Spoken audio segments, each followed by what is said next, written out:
You got to find them a common enemy. Like you got to put someone on the team that they both hate. Trade for Matt Rempe. Madness in Vancouver right now. They have lost 3 in a row, 2 in overtime. Saturday they lost 5-4 to the Senators, and he's been back, has JT Miller, for I think 6 games now. But the murmurs of the rift between he and Elias Pettersson are back on. People talking about They're not murmurs anymore. Like, I'll just say that. They are fucking loud. There's so much smoke right now that, and I've said this before with some things, sometimes one person tells 10 people the same thing. Those 10 people talk to each other and say, hey, I hear, for example, Pettersson and Miller don't like each other. Another person who heard it from that same one person is like, oh yeah, I've heard that too. And then suddenly 2 people think, well, yeah, this thing is for sure. So we don't know how this started. All I know is what you said. Like everybody is talking about it. Everybody's asking about it. And all the principals have been asked about it. Rick Tocchet's been asked about it. Pettersson's been asked about it. Miller's been asked about it. Tocchet had apparently said, ask the guys about it. I don't want to answer for it. Here's Elias Pettersson being asked about it. That's still going on? Yeah, well, it has been. Well, it's the same answer. It's good. I don't know why people still try and make it up. Excuse my language, but yeah, that's my response to it. So it hasn't been distracting you? Oh my God. Next question.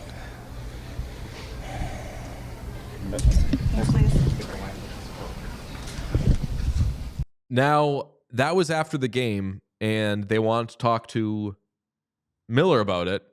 They did not get the opportunity. He was requested, but did not speak to the media. Here's Tocchet being asked about it. Earlier today, you told us that we should ask for Miller and Pettersson to talk about what's going on. Miller wasn't available to us after the game. Yeah. Is he banged up at all, or?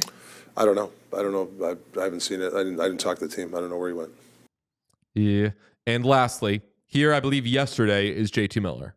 Are you bothered by the reporting about you and Petey? I'm not. Listen, you guys, in a sense, the outer world have created this thing. Like, this isn't a thing. So, am I bothered? No, but you guys are just wasting your time. How tired are you about hearing of it? I don't care. You guys want to talk about it? You want to ask me? Ask me all you want. I can bring up Petey and we can do the interview together if that would make you guys happy. What about shutting out the noise, JT? This team has always been so good about it, no matter what year it is, about anything regarding the team. Listen, I have a lot of stuff to worry about right now for myself. I'm not worried about any noise. The noise is between my ears, and I'm trying to figure out how to play a good 200-foot game for the team. But you know what you mean to this group, and Petey obviously knows what he means to this group. And right now, not a whole lot happening for either one of you guys. Like, can this team get where it needs to go without production from you two? Where do we want to go? I would assume to the playoffs first of all, right. And beyond that. Okay. So it'd be great if we could have 100 points for sure. That would be ideal, right? So we're just trying to play the right way. Points will come when they come. I'm not worried about it. I'm not worried about any of this. There's worse shit on the local news. This world's fucking so fucked up. Exactly. So not good. And Elliot Friedman has said apparently on 32 Thoughts that Quinn Hughes is working behind the scenes to patch things up between these two players.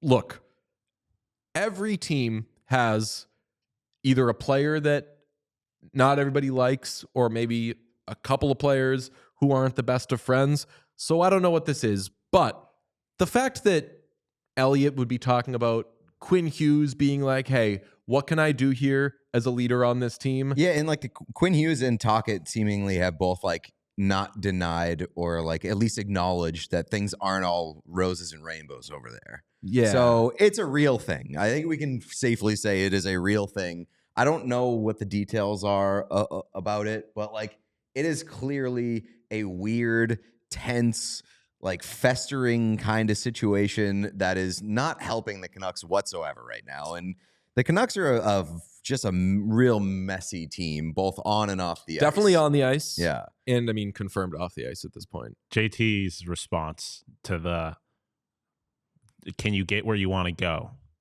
Where do we want to go?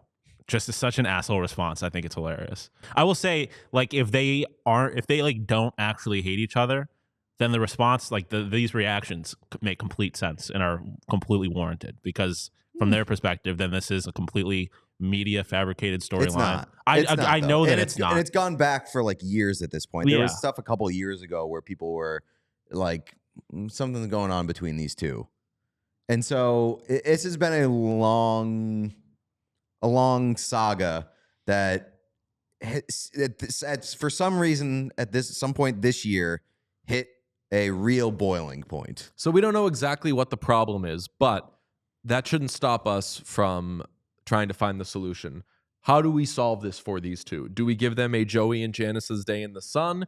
Do we give them a spa day? What do we maybe send them to an escape room?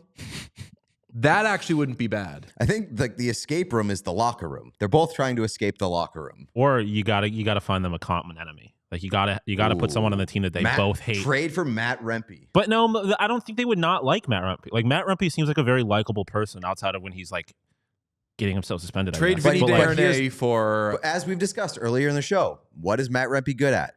Hockey? Jury's still out on that. But he is good at rallying the boys and forcing them to play together. Yeah, I guess. That feels to me more like having a baby or buying a puppy to fix a broken marriage. Yeah. Where like, maybe this will do it because we love this thing and it's cute, but it also doesn't really fix... Like, Matt Rempe. Should they have a baby? Maybe. Well, I mean, Chad, a common solution. Chad is saying they should kiss. Of course. That's an option. Put a little mistletoe over the entrance to the locker room and be like... Or like over Talk's office and have them call a meeting with the both of them at the same time. Be like, oh, okay, it's settled then. Okay, we'll just get these. They should kiss. We all silly like the mayor.